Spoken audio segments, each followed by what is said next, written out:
Ang tanong ni Mary Chris Duganon, Apps, ano po gagawin nyo sa downline ng leader mo na nag-quit at lumipat na ibang company? Help naman po. Thank you. Okay. Paboritong topic ko to kasi of course, normal yung mga ganyan. Dahil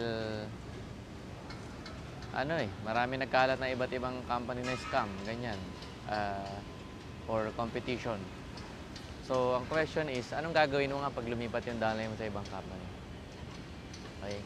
Bago ko sagutin yun, may kikwento ko. May mga experience kasi ako dati ganyan eh. Pero,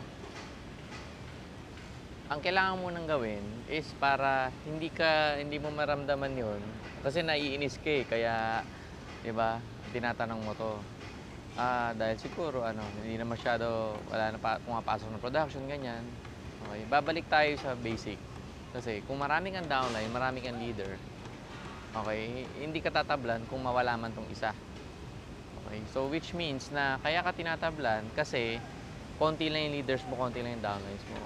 So ibig sabihin, babalik tayo sa basic, dapat marami kang nire-recruit. At least lakpas 20, lakpas 30 nire-recruit yung mga direct mo. Kasi pag ganun karaming direct mo, mga moving, diba? Hindi ka natablan kung meron mang mawala. So ngayon, next, sasagutin ko na, anong gagawin mo kapag nawala nga ito?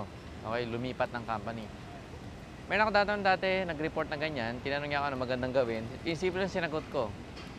Sabi sa Bible, love thy neighbor as you love thyself.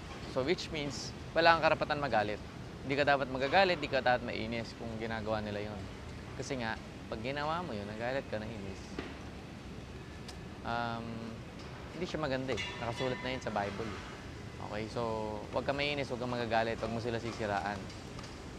Okay? Hayaan mo lang sila na siraan ka, hayaan mo lang sila na pagsabayan ka hindi maganda. Kasi may karma naman eh. Si Lord na bahala sa kanila, correct? So, kung halimbawa may lumipat kang downline, parang ano po yan eh. Pag iniwan ka ng girlfriend mo, boyfriend mo, o asawa mo, anong gagawin mo? Diba? Tapos pinagpalit ka niya sa iba. Eh, di mo siya. Diba? Parang, ibig sabihin, hindi kanya talaga gusto, kaya ka iniwan. Or meron siyang gusto na iba, kaya ka iniwan. So, may kasabihan nga, diba? Sabi daw ni Papa Jack, move on din po, te. Diba? Mag-move on ka na, mag-next ka, mag-build ka ng bagong network.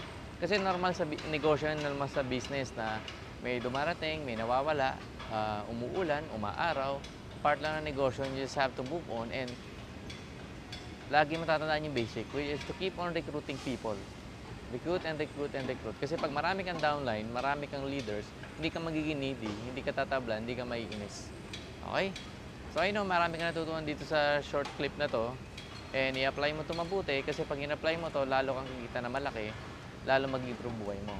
So dito sa networking, ang nagustuhan ko dito kasi nag-offer tayo ng better way compared sa meron dyan sa labas. Financial freedom, ma-achieve mo within just 2 years time.